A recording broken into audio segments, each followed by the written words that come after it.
As the new leader of the Decepticons, I command you to subscribe to Spurs in Focus.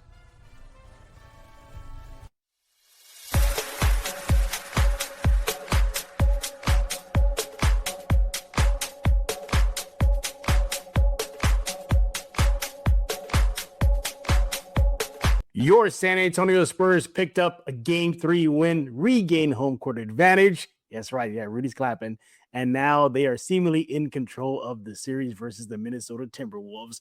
Welcome to a live episode of Spurs in Focus right here on YouTube, iTunes, Spotify, Pocket Cast, Amazon Podcast, YouTube Music. The list goes on and on. Go subscribe right now. Don't forget about the Substack, Spurs in Focus Substack, completely free. Sign up. You're part of the crew. I am Jeff Garcia, longtime Spurs writer in San Antonio. The man next to me, you know him, you love him, Rudy Campos of the Sports Answer.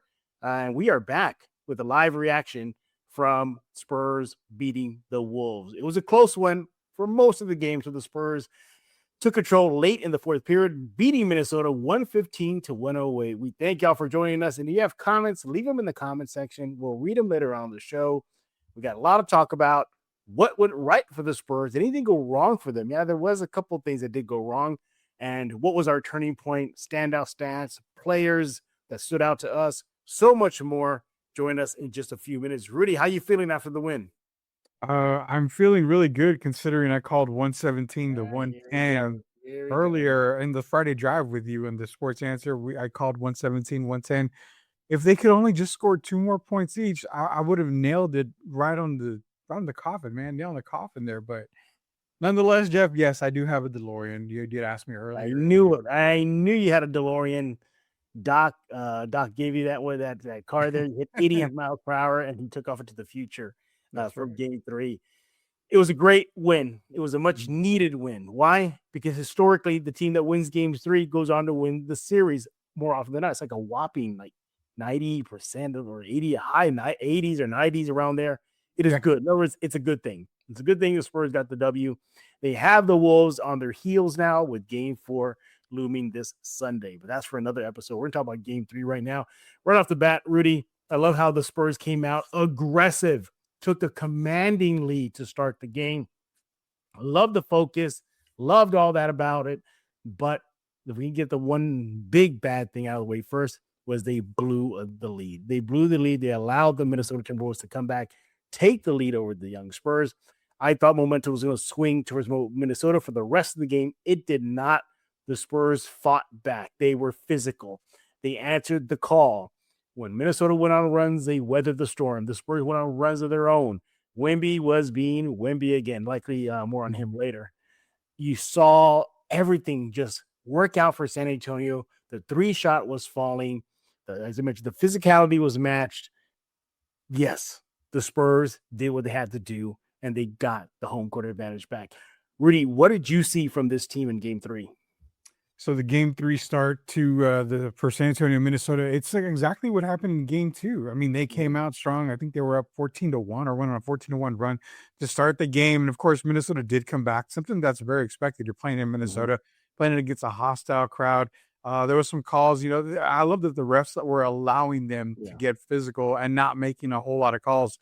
Absolutely loved it. But from what I saw was the continuation of that Game 2 thrashing that they gave the Timberwolves.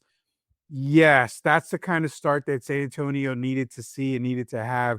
Earlier, we talked about who this game meant more to, and I said the Spurs because you had to keep that momentum. You didn't want to give Minnesota any type of opportunity to get any type of hope or even to get focused. They did for a while there. They ended up tying the game, and the thing is that that's what we wanted to see out of San Antonio. Keep that focus, keep that momentum. They started off hot. They went ahead and they let their foot off the gas for a little while there. Tied it halftime, 51-51. But again, that second half, we used to hate that third quarter. But, man, that third quarter is becoming our best friend lately, isn't it? Well, yeah, it was. But, if they had a 15-point lead in the first half and they blew that. I even texted you about that. I said they blew a lead and, you were like, oh, yeah, really? Like that bad? Yeah, 15-point lead gone just like that.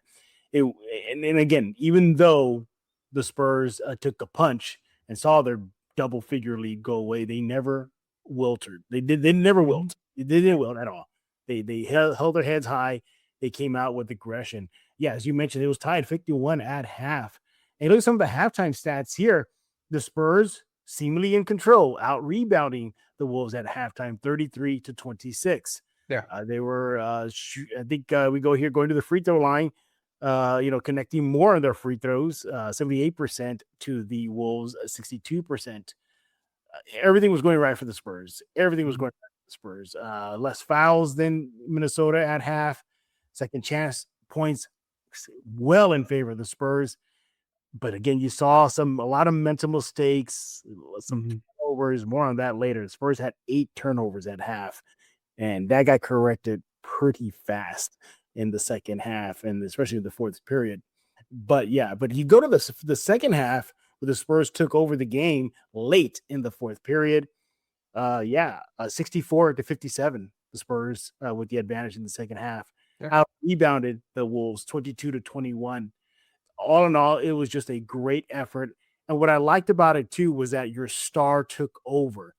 You had Wembyanyama be the franchise player, from 3-pointers to the defense, being aggressive in the lane, scoring at the basket, taking the physicality. Mitch Johnson said that he felt that Wemby did a great job handling Minnesota's physicality. They were being physical with him. Even during the game, the commentators said, if you look at Wemby's arms, they're banged up, bruised, and scratched.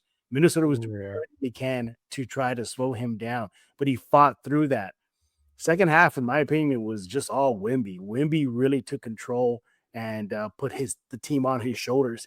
In the second half alone, 23 points, 6 rebounds, 1 assist. He did that all in 20 minutes. That is amazing. What are your general thoughts so far about Game 3? So the biggest thing for me was what you mentioned about Victor Wembanyama. You saw him emerge again as, this is my franchise now. I'm the reason why we're going to get to a potential title. He is the franchise guy, as we mentioned. But one thing you got to look and kind of circle, Jeff, and I hope a lot of fans realize it, is that he's gone from, a young rookie to trying to develop into one of the best players in the league to now becoming a mature player. Why? Because he had 5 fouls for the longest time. He was able to stay out of foul trouble, kept himself in the game, made a difference towards the end of the game, knocked down a couple of 3-pointers to kind of put Minnesota away.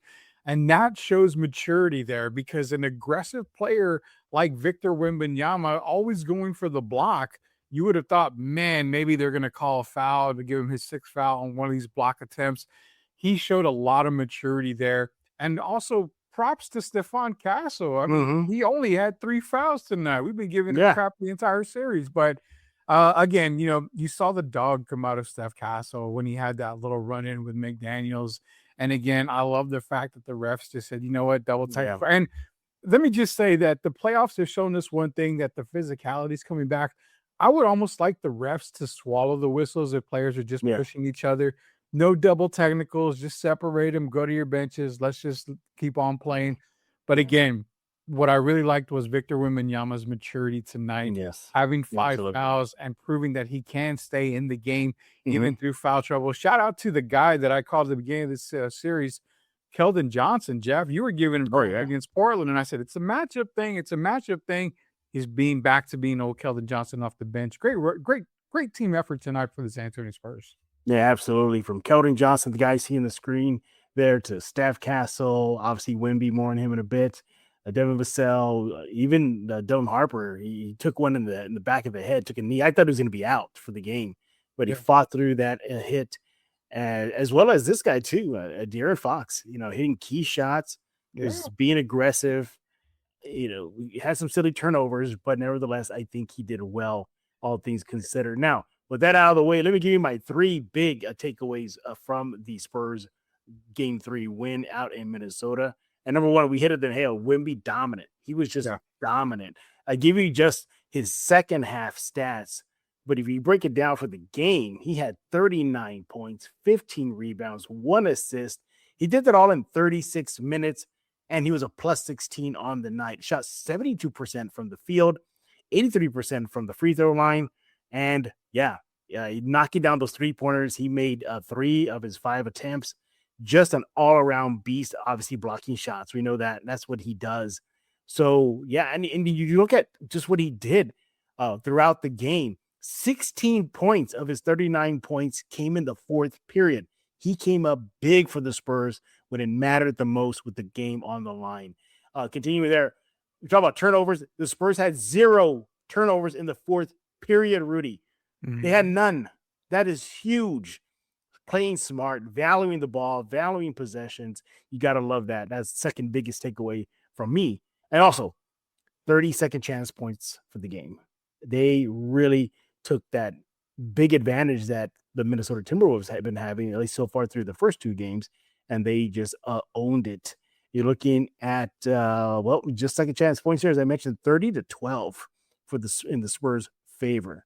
Actually, excuse me, let me redo that again. The Spurs had 12 second chance points, excuse me. But nevertheless, I like that they were able to not get blown out in that department. They were able to hold their own. Rudy, I look at this team here and what the Spurs did. It feels like the Spurs took the Wolves' best punch in the series so far, and they're still standing. Your thoughts? Yeah, absolutely. They're looking at a Spurs team that should be 3-0 right now against Minnesota, if not, for that first game debacle where just saw a couple of stars struggling. But yeah, seems like Minnesota threw everything they had at them in this game. And we kind of figured that. We kind of figured after that embarrassing loss in San Antonio that the Timberwolves were going to come out. We said Chris Finch was going to make adjustments. As mentioned on this Friday drive with you, Jeff, earlier, I said, look for De'Aaron Fox to struggle at the beginning of the game because they were going to make some adjustments. He had 6 points at halftime. But then we did say he was going to bounce back in the second half, and he ended up the game with 17 points. So again, 11 points in that second half. That's what we expected from Minnesota. We expected him to come out to fight, to make it a tough game because they did not want to lose home court. They did just that. But you know what? San Antonio at the end shows why they are the second best team in the league, probably the best team in the league now that we're thinking about it. They're getting battle tested left and right. Minnesota, just like Portland, is playing physical. It's getting San Antonio ready for the rest of the playoffs. Minnesota came out swinging. They got a knockout punch when they tied it at 51-51. They did. Spurs got back up before the 10 count. And guess what? They came out the victory 115-108. Yeah. Minnesota, I think, is safe to say maybe they're kind of deflated now. They did look a little deflated. I mean, this was the best game that Edwards has had in the series. Exactly. And the Spurs were able to weather that storm. Rudy Gobert, for his standards, was playing pretty well and offensively too. I never thought I'd say that, but he was doing really well. He even blocked Wemby's shot once during the game.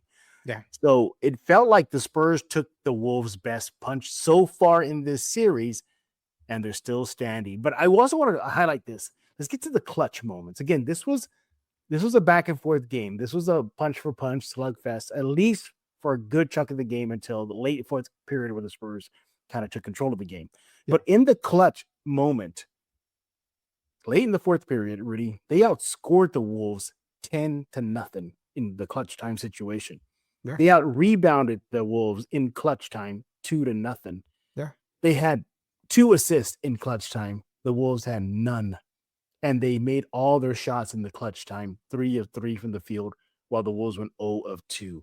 They took control of the game when it mattered the most. I agree with Mitch Johnson, what he said after the game. This team continues to show growth. And to me, what they did in the clutch time is a big leap in growing and developing in the right direction. Your thoughts? Absolutely, man. I mean, Mitch is completely correct on that when he says that the growth and development of this team it's proving that this team is that good, man. I mean, you always hear about the young, the youngsters and the immaturity, and maybe they don't have enough playoff experience. For whatever reason, no playoff experience Spurs feels like they're like a 10-year veteran type team. Right, yeah.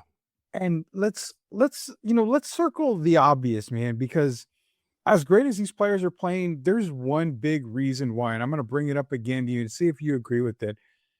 If this coaching staff was not assembled, you may not see this kind of team. Interesting. The perfect staff under Coach Mitch Johnson for his first year. And again, you got to give him props, man.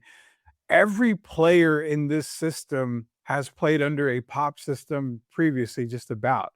You see the difference between night and day, and it's not a knock on Popovich at all. I love Coach Pop.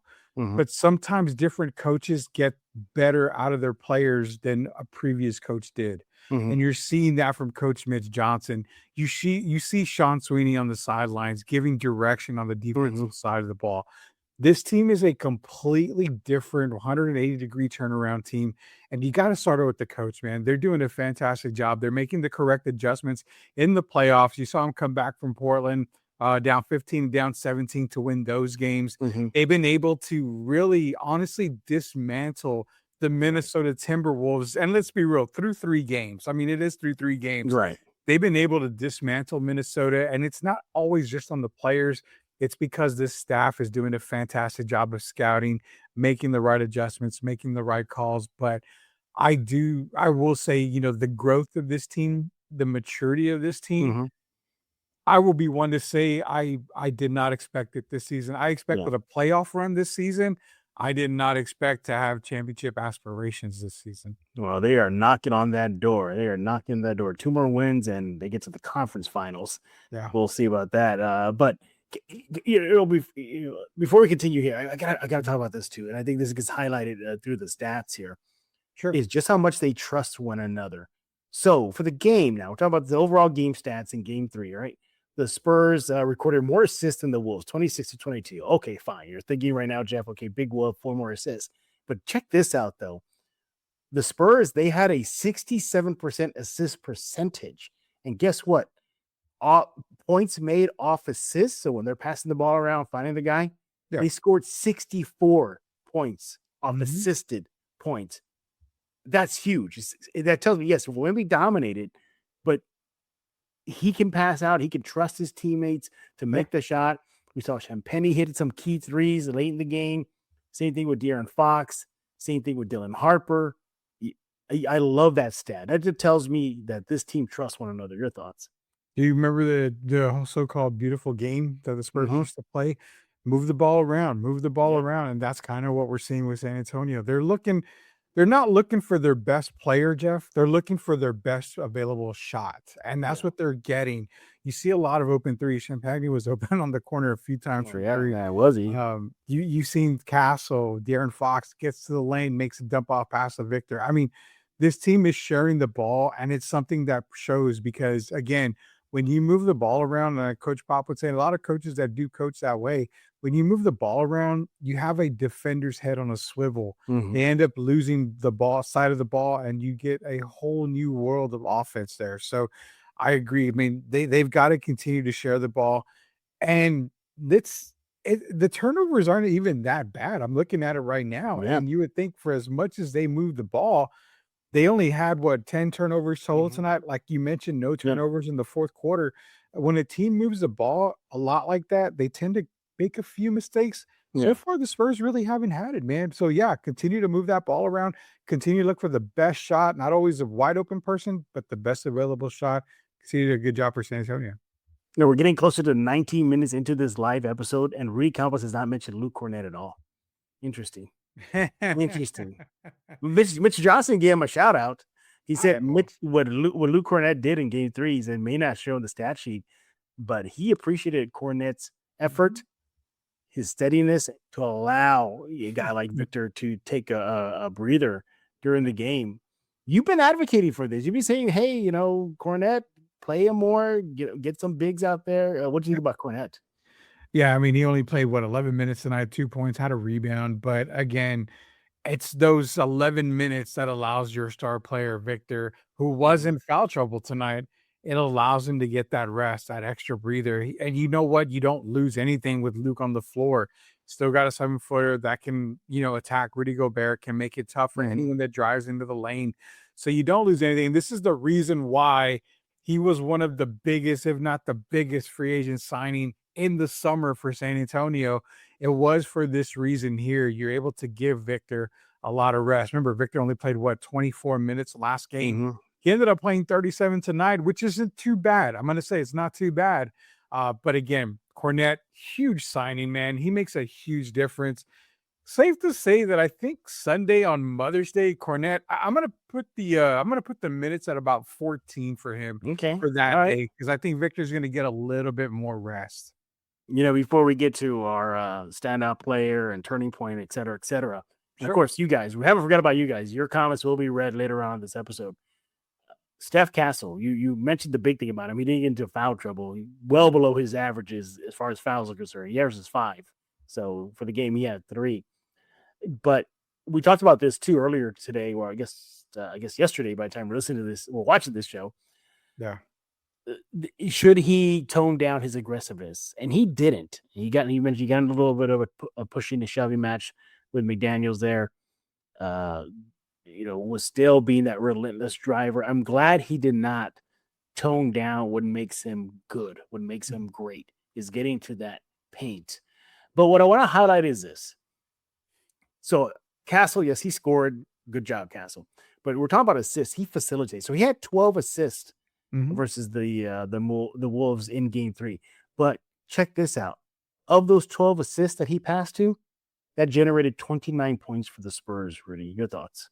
Yeah, I mean, all season long, Stephon Castle's probably been one of the best assist guys on San Antonio, along with De'Aaron Fox. But it kind of shows the dynamic that Stephon brings to the game, because you look at him and you feel maybe he's Victor's secondhand man. He can get 20, 25 points a game if he really wanted to. But he's also a facilitator, which is so deadly, because now you've got a Fox Castle, a Harper Castle backcourt. All 3 guys can make that extra pass, can make the correct pass.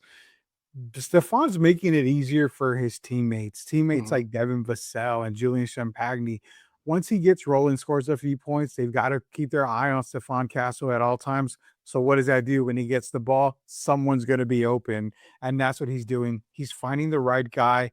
It's a bonus. It's a plus. It's a blessing to have 3 technically point guards on the roster that can play together. You don't normally see that. Right. But again, shout out to Stephon Castle doing good. And yeah, the fouls, man. I mean, I was shocked when I saw he only had 3 fouls. The guys were fouling.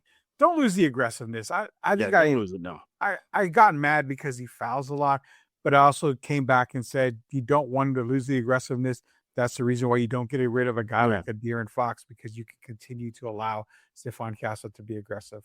And he was effective. Steph Castle was effective. Now, he scored 13 points. Fine. We mentioned the assist and how it generated 20 plus points for the Spurs off those assists.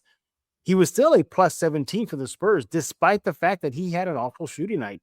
He was 21% shooting from inside the 3 line, took 3 3-pointers, only made 1, 33%. And for the game, 27% shooting. But it's those little things that matter in the plus minus. It's the assist. It's the points generated off those assists. Turnovers, he kept it low, 4. The 4 turnovers didn't hurt. So 5 fast break points. You add all of that up, and he was a plus 17. He was a positive for the Spurs. And you look at Steph Castle, and I don't think he should stop being aggressive with Game 4 looming. So we'll see how that turns there. He is Mr. Rudy Campos with The Sports Answer. You want to follow him on X at The Sports Answer, and you want to follow me on X as well at Jeff G Spurs Zone. And by the way, thank you all to the 200 plus. Can we get it to 300, Rudy? Can we get 300? Sure. I'm pretty sure we're blowing everybody else locally out of the water. Let's get to 300 viewers, because that'd be awesome. And for those y'all in the comment section, we haven't forgot about you. You guys will be coming up next. Yeah, we'll react to your statements. I forget it's not a school night, so you want to be some extra comments? Feel free. School night or not, Jeff, we're both old men. We should be in bed by now. Back in my day, we didn't have live shows after games. We just had to wait till the little crawl at the bottom of ESPN to give you the score, and if you missed it, you may have to wait like 30 minutes before it goes out again. We used to have a Spurs. It was radio, wasn't it, with Jay Howard? And there was somebody else that did a Oh yeah, that's right. I don't remember what it was. But you by the way, everybody, Rudy and I used to pay per view Spurs games. Oh, not kidding. Christ, yes. You could do a pay-per-view per game if you wanted to back in the day. If you wanted to watch a home game, you had to do pay-per-view. And fun times. It sucked, man, because when the playoffs hit, they didn't have playoffs on TNT and ESPN at all. You had to do pay-per-view. I missed the entire Golden State with Chris Mullin. Run TMC, man. Run TMC. I'm not going to lie. That was the year that I really wanted to watch the playoffs. They were playing the Spurs in the first round. Paul Pressey was the point guard for San Antonio. And I was like, I want to see this. I want to see this pay-per-view. Nope. My parents weren't rich, so I couldn't watch pay-per-view at all. I forgot how much it cost for a game. Was it expensive? I don't No, remember. so I want to say, I don't know why this hit. It's either $14.95 or $24.95. I don't know I if it can was still 14 or I, 24. I can still see those 90s graphics in my head. Oh yeah. Pay-per-view look and everything.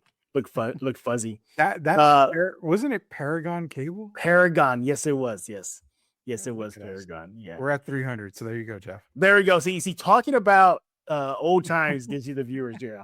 Thank y'all for the 300 plus now. They're tuning into this live episode of Spurs in Focus, reacting to the Spurs' big Game 3 win, 115-108 over the Minnesota Timberwolves. They now lead in the series 2-1, regain home court advantage.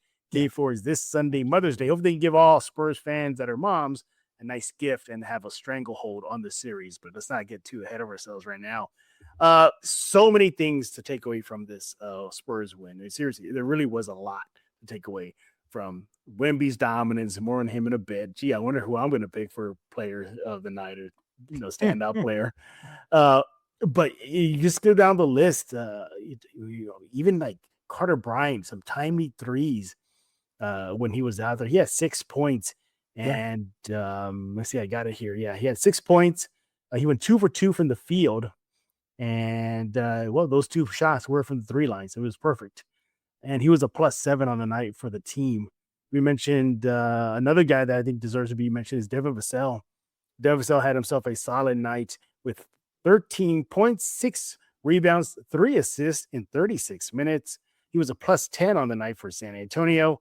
And again, just doing the little things that matter. 3 assists here. We mentioned the 6 rebounds, 2 steals.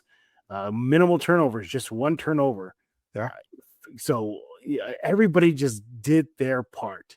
You mentioned Keldon Johnson, 11 points off the bench, 2 rebounds, 1 assist in 18 minutes, 5 points in that second half when the Spurs took control of the game late in the fourth period. But Rudy, you called this game. You nearly called the final score.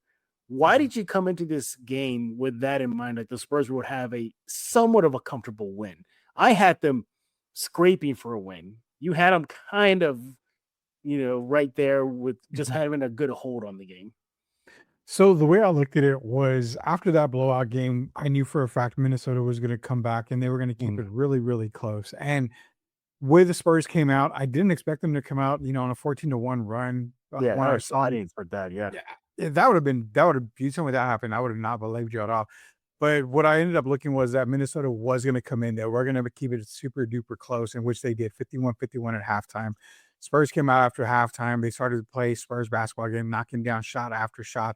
But even though the Spurs came out hot, Minnesota still was able to keep, pace with San Antonio. They closed it to within, I believe it was 1 point at one point opportunity there. So I relatively knew that the Spurs were going to come out on top towards the end of the game because of the way they've been playing every single playoff game. Even in those losses, they've been playing to the very end, to the very last buzzer. They're taking better shots. They're taking great shots. The opportunities for them are always there. They are playing smart basketball. And that's the reason why I said it was going to be somewhat of a comfortable win. When you saw Minnesota coming back, Jeff, I really wasn't too worried about it because you could see the body language. Minnesota, not necessarily panicking, but knowing they needed this game, taking missing shot after shot, taking shots that were kind of like questionable. What does San Antonio do? They get the rebound. They come back down. They run their set play. They get set. They get ready to go, knocking down 3-pointers, getting to the basket, drawing fouls. The body language is what tells you about everything. Body language going into game 4. Like I said, seems like Minnesota may be a little bit deflated.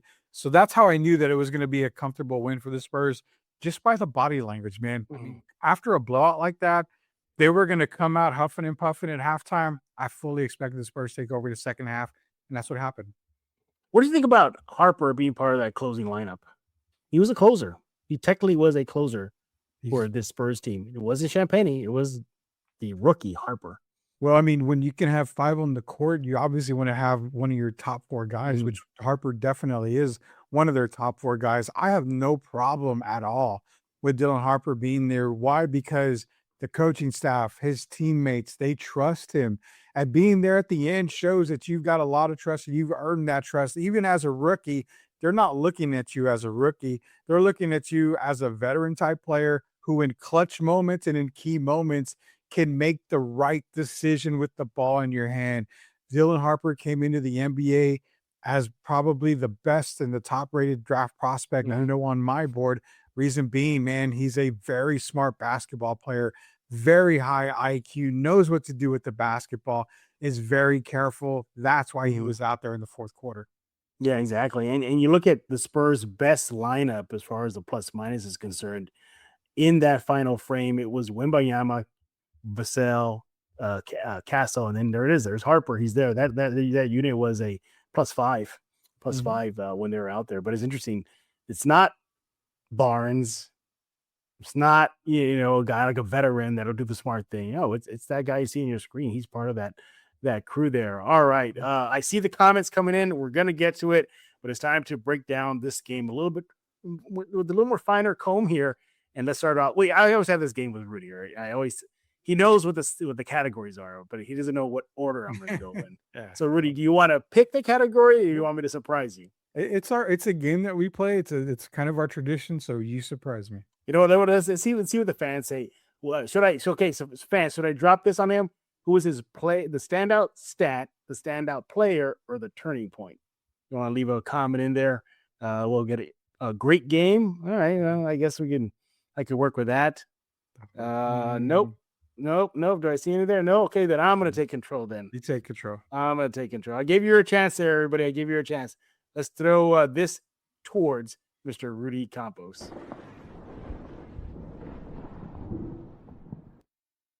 You had to add an S at the end of players, and I'm glad you did because I got a couple here.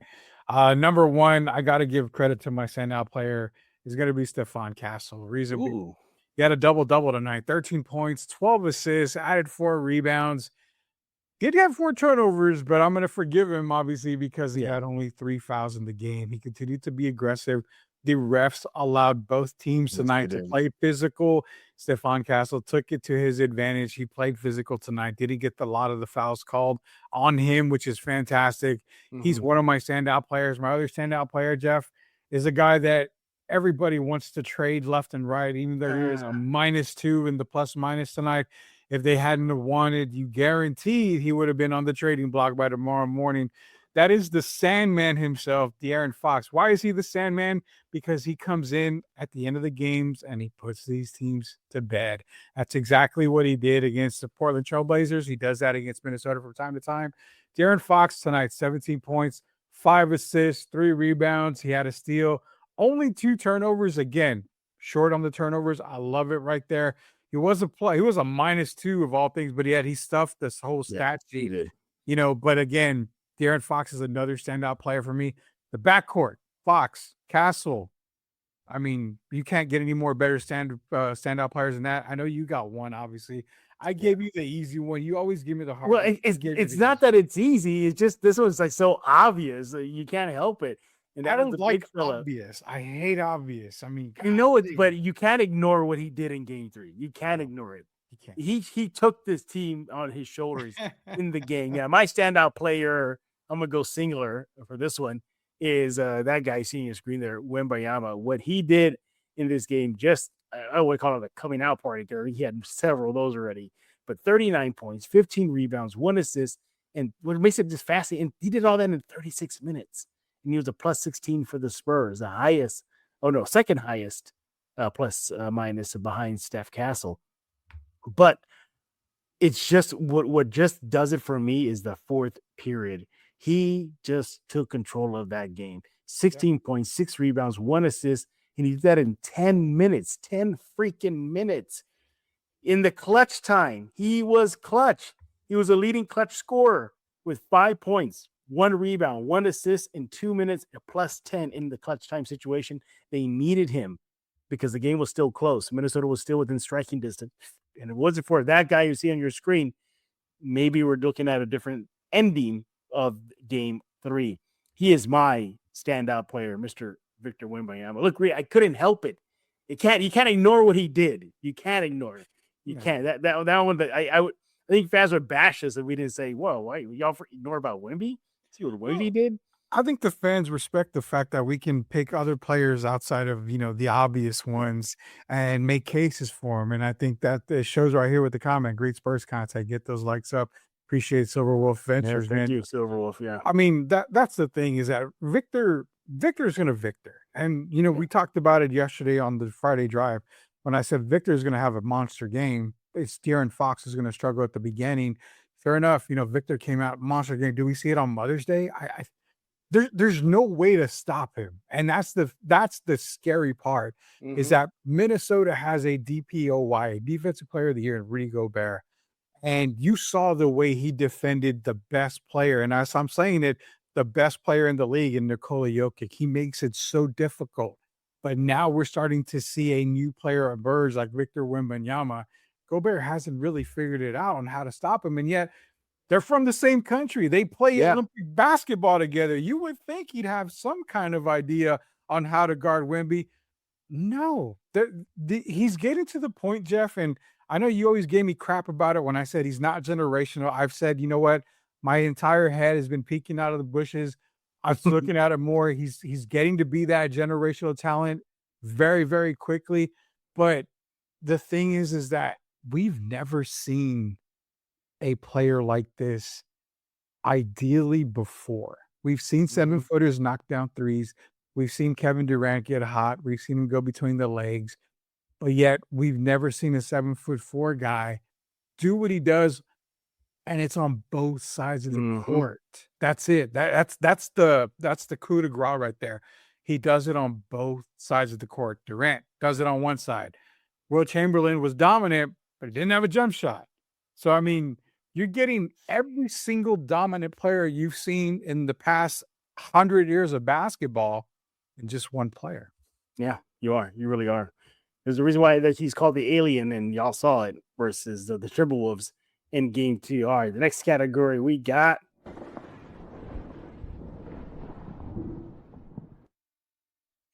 Oh, man, standout stats. There's 2 of them for me right here. Take it away. They kept the Timberwolves under 10 points on the fast break. They were able to beat them 13-7 on fast break, a stat that they've been dominating, against Minnesota. Even in game 1, they dominated Minnesota on the fast break stats. Minnesota has yet to score double digits on fast break points. Ooh, good point. Amazes me because you've got a player like Anthony Edwards, Jaden Daniels. These guys like to run. They are not able to run on San Antonio. So that's one of my stats. The other standout stat was, again, the points in the paint. Not just Victor. It's the attacking by Dylan Harper, De'Aaron Fox, Stephon Castle. All of these players, yes, they are shooting the 3 ball, but yet they are still getting to the paint and making it tough for Minnesota, especially again tonight when Minnesota was able to score a basket. They get back down the court to get a layup or an and one or something in the paint. 2 major categories that the Spurs keep winning. They keep doing that. It's going to be night for Minnesota in 5. Ooh, 5. So, yeah, I mean, it'll be great because it looks like the Thunder are taking care of business versus the Lakers. Seriously, Lakers are going to win game 3. I'm already calling that. I can't. Rudy, man, you need a heat check with these predictions. That could be your heat check. Well, yeah. I mean, if anybody wants to spot me on Laker radio, I can do that too. Do you think the series changes completely if Luka was playing? The Lakers would guarantee to get 1 game for sure. I think. Maybe 2 with Luka. All right. Well, hey, y'all here for Spurs talk, not Laker talk. All right. Yeah, no. Hey, so Rudy, great stats, good picks. For me, I think I'm gonna go with this number. I got it right here. Let me get it for you guys here. 38.8. So what is that? Free throw rate. The Spurs had a better free throw rate than the Minnesota Timberwolves at 21.2. The aggressiveness was there. They were getting to the line. They were getting Minnesota in foul trouble. They were breaking down their defense. And last I checked, Rudy, I thought that's what Minnesota was known for, one of the best defensive teams in the league.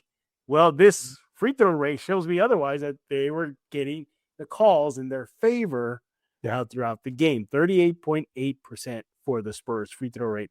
I love that. I love that. They got to keep up that aggressiveness, that physicality. Make the refs make the calls. Castle, don't even hit your pinky toe on the brakes. Just keep on doing what you're doing. Victor too, you saw him being aggressive going to the rim. All in all, yeah, I thought that was a good stat for me. I love that rate. Free throw rate, yeah, just was way up there.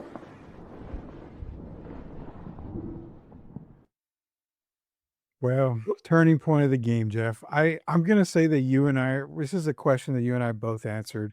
We're gonna have the exact same answer. I don't think you're gonna be able to come up with something else. Go for Turning it. point was coming out of halftime, them knocking down those 3-pointers, coming Yeah. out on fire. No starter had a 3-point made in the first half. What happens? They come out in the second half, and every starter knocks down a 3-point shot. So that is a definite turning point of the game. Tied 51-51 going into the locker room. Minnesota feeling good because they hit buzzer beaters in the first 2 quarters. Hey, came back in the third quarter. They thought, okay, we can contend. No, they ended up pretending and not contending when it came to the You're third rooting quarter. at them. The Spurs came out hot, Jeff. That is the turning point of the game. That's when it just went bonkers and haywire in Minnesota. I did not see tears on Timberwolves fans because they know there's a game 4, but there was a lot of sniffles in that crowd there because of the start that the Spurs had in game 3 of the third quarter of game 3. That's my turning point. Shocky, Rudy, I do have a different turning point than you do. No, that's a great one. That's a great one though. That's a really, really good one. But I'm gonna go late in the fourth period. Okay. With about 4 minutes and 23 seconds left. The score was 102-100 Spurs. All right. Okay. But from that moment on, the Spurs go on a +6 run, an 11-5 run from pretty much the 4:23 moment of the period, the final frame, to about 26 seconds left. The score then becomes 113-105. In that run, that's where the Spurs took control. Wemby, 7 points. The Wolves go 2 for 7 from the field and then go 1 for 5 from the 3-point line. To me, that was a turning point. You would look at around the 6-minute point of the fourth quarter. It was still close. It was 99-98. The Spurs with a 1-point lead. About 4 minutes and 38 seconds left in the game. It was 102-100. Spurs with the lead. Slim lead. But that run turned the whole game. Victor was being Victor to put the team on his shoulders. I'm going to go with that.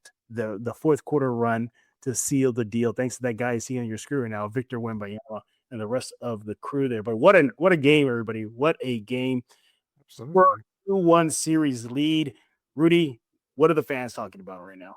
So we got a lot of comments in. A great question came up, and this is from Matt Silverwolf Ventures. He says, is Minnesota a tougher team than OKC for the Spurs?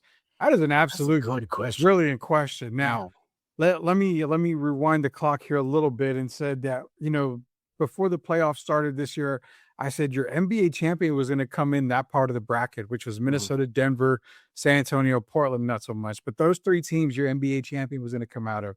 You saw the way the Spurs played OKC in the regular season. It wasn't false. It wasn't a false narrative. It wasn't something that was like, it's just regular season. No, they put the beating on OKC, even during a close game. They still were managed to able to control OKC. If SJ was getting his, nobody else were getting theirs. The Spurs know how to tame Oklahoma City. And that is why I'm saying easily Minnesota is the toughest team. The Spurs have the toughest path to the NBA Finals coming out of the Western Conference. You see what OKC is doing. OKC, I mean, they're playing against teams that aren't really technically playoff teams. I mean, let's be real. OKC, no. San Antonio, yes. Minnesota, San Antonio, that is preparing them for the next round. Should they get there against OKC? Yeah, I think Minnesota's the tougher team. That is a great question. And something I'm going to let you know now, Silver. I'm probably going to use it for an upcoming episode of Spurs in Focus. Should the Spurs survive this series? Yeah, that's a fantastic question.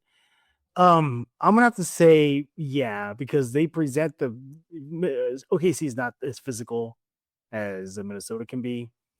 The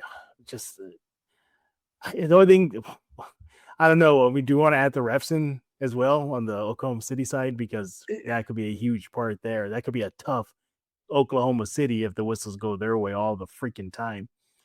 But Yeah. But outside of that stupid thing, no, I think the Spurs. It feels like the Spurs were almost built for the OKC Thunder. I mean, to just take them on, and we saw in the regular season, even in the one loss, it was just one loss. They went up 5 times and then beat them 4. That's your defending NBA champs there. But good question. All right, who else is everybody talking about? We've also got Oberyn in here. He did mention that it was a great game. Yes, it was. Everyone back in here. He plays defense. He plays defense very well. Can score as well as Castle times. I'm not sure who was talking about there. Yeah. Also says "Go Spurs, go." Good. Your buddy. I don't know how to say that. I'm not going to say that right now. It's Quapt. Oh, Quapt, if you're still here again, it's Kobe wears a pink. The T's, what I don't remember. Trousers. I don't remember. Maybe go ahead. I don't know. Maybe He says brothers. T-shirt, yeah. Tony Brothers, basically talking about Tony Brothers. He really did let them play tonight. He did. By the way, was Brothers and Finch going to throw? I was hoping so. So good thing you brought that up. When they called timeout, a Timberwolves player put his hand on Tony Brothers and pushed him back. I thought that was attack. You're not supposed to. Should have, unless it was trying to calm him down. You're like, could have been it. I mean, it could have been the calm down thing. I just kind of looked at it like I don't know how. Let's be man. Honestly, how did Chris Finch not get a technical there? I was saying the same thing. How did he not get thrown out? Well, the thrown out, you don't throw him out, but how do you not get a tech there? I mean, brother, when you see Tony Brothers that pissed off, you're probably going to get a technical. And I don't know how imagine what he must have told Brothers to get him that or fired up. I think what it was he was trying to call timeout. Tony didn't give him the timeout, so he had to run to half court, and that's when he started yelling at him. I tried to call effing timeout. You didn't give me the timeout, yada, yada. So Tony Brothers is basically, I did not see you. I did not hear you. They were going back and forth. That's a whole probably Spurs in focus there. Mario's back in here. Yeah. The small ball philosophy might come back to bite them. Going with smaller, quicker players works if they all commit to it. Playing Cornette at Wemby will prevent the Wolves getting offensive boards. Now, that's a good question and a good point because we talked about it in the last time we went live, where we did see a Cornette and Wemby trio or a duo basically for a little while there. My thing on this with Mario is, I'll say this and I'll let Jeff get to it, is the Spurs necessarily aren't getting beat on the boards. So I wouldn't worry too much about a Cornette Wemby unless they are getting out rebounded. I can see that. I see that lineup maybe for OKC when they have Hardenstein or Chaff in there. But against Minnesota, they're not necessarily losing on the board. So I don't know if I'd go with that lineup. But again, the smaller lineup, it's starting to work, especially with Carter Bryant healthy and back in. So, Jeff, what do you think on that comment there? Well, we saw it work, the small ball work in the Portland series. Remember, Splitter came out after a game, after their win, saying, well, yeah, they don't have Wemby, at least for that one game, we're just going to go big. And they go small, we can outscore them. He literally said that. And guess what? Small ball won out.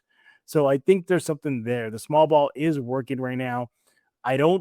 Playing Cornette and Wemby will prevent the Wolves getting an offensive boards. I don't think. I agree with you, Rudy. They haven't rebounding has not been an issue so far in this game. I think it's kind of even for the most part. But no. I think. Hey, don't fix what's not broken. If the small ball's working, then go for it. Yeah, I mean, in this game alone, they did get the offensive rebounds. The Spurs had 8. Minnesota had 15. Not big enough of a difference, I think, to make that kind of change. When it comes to total rebounds, Spurs had 48, Minnesota had 54. Again, not too concerning. And we had 12 rebounds in the game. Yeah, I mean, you're getting rebounds from even your guards. So yeah, I like the idea. I think we may see it maybe pretty soon here, if not in this series, probably definitely in the OKC series. We may see that. Appreciate that comment, Mario. Silverwood says Spurs played ball in their second half. Ball they did, and he also said that Minnesota's defense is Minnesota's definitely feeling it after this one. They definitely are. Bunch more comments coming in, Jeff. Pete Aguilar says, "Go Spurs, go Jefe." All right, yes, go Spurs, go. Wemby is built for this. That he was. We got numbers showed it, Pete. Longtime fan of us here over at Sports Answer and Sweep the League back in the day. Darth Odium says Tony Brothers is not making a lot of calls tonight. They even called out the commentators even got called out. And that's what we said. They were letting them play physical. Yeah, they really were. I loved it. They were playing Mike Tirico and Reggie Miller on this call Sunday night on NBC. Thank you, Tim, for that. Castle doesn't get any calls. There was a moment, Jeff, in that fourth quarter. Anthony Edwards bodied Castle. Julius Randle bodied Castle on the exact same play. Did you get a little frustrated seeing that? I loved it. I love that physical style. Yeah, I liked it because Castle was giving it back to them. There was a point he got a call to foul for it, but remember when he was driving to the lane, he threw kind of a little elbow at somebody. He called for offensive foul, but he's giving it back right to them. He's not backing down. Yeah. I also think it works well for the competitive juices for Castle. It gets them fired up. It's like pretty much saying it's go time, and I think he lives for those moments. You saw him push McDaniel pushed back. They had to be separated. And what is it with Minnesota? He seems to get chippy versus Minnesota.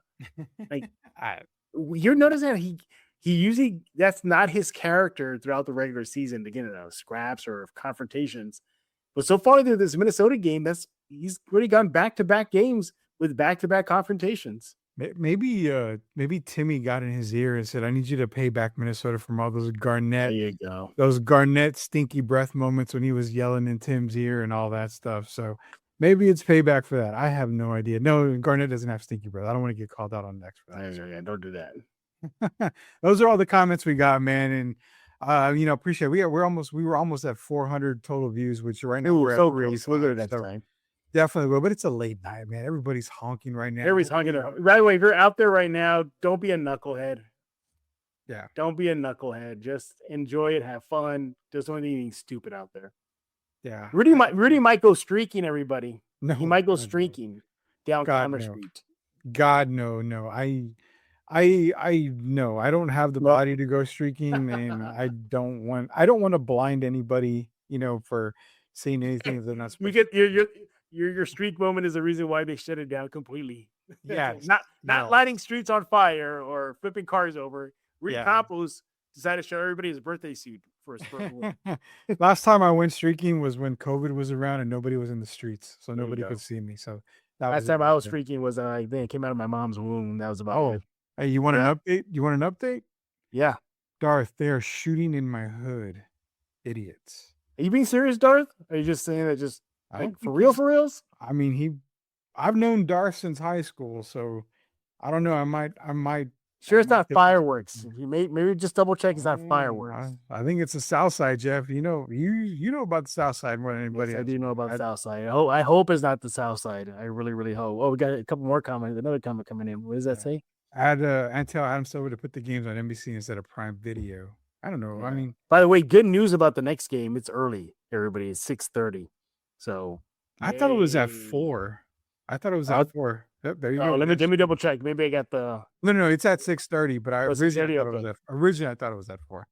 But yeah, he lives on the west side where I used to live. Shout out to Calabria and John McMullen. He says, yeah, they're shooting. Rudy, go tell your people to calm down. I moved away from that area a long time ago, Jeff. I'm not going to go back. Don't go back right now. That's a bad idea. You can take the boy out of the hood. You can't take the hood out of the boy. So I'm not definitely going to go back for that at all. Yeah, but look, a great game. Great game 3 for your San Antonio Spurs. They get the W. That's what matters in the end. 115 to 108. Mm-hmm. Spurs lead the series 2-1. Regain home court advantage. Now all the pressure's on Minnesota in game 4 on Mother's Day too. So go figure.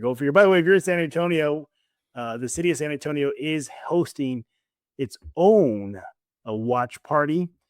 For more information on that, you want to go to Spurs In Focus on Substack. Can't miss it. I have a picture of the Coyote on the Spurs court. The city of San Antonio announces 2 free. They're free, everybody.